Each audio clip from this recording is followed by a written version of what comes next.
So, I guess the question is, with the Parliament on a knife edge, Nikki, why do some of them in the coalition go out of their way to antagonise the independents?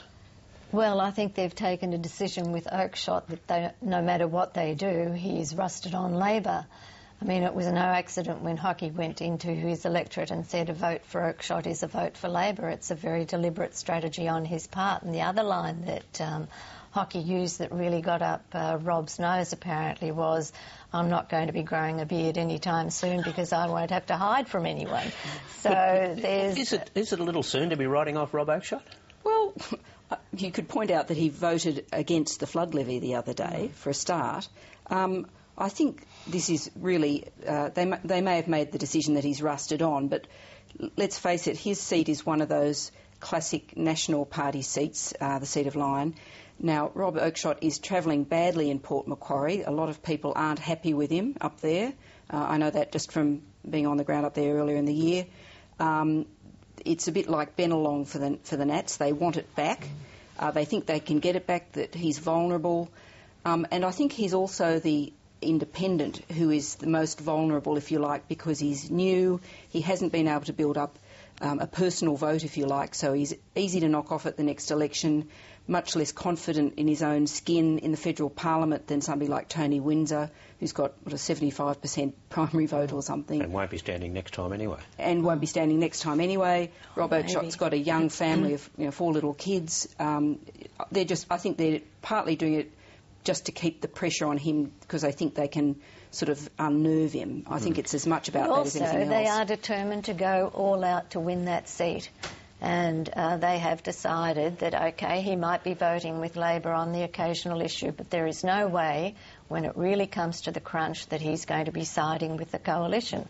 So they have written him off. They've given up on him. But it is a pretty extraordinary thing that somebody in federal parliament would take offence at a self-evident fact that the coalition was disappointed when the independents, he and Tony Windsor went with Labor. I mean, what are they supposed to say? Whoopee, it was fantastic. I mean, that's not an insult, that's not backstabbing, that's not going for the jugular or whatever it was. I mean, there's massive overreaction. And we're looking at Windsor and Oakeshott the whole time. We've been looking in the wrong direction. Andrew Wilkie now says that when he says he wants poker machine reform, he means it.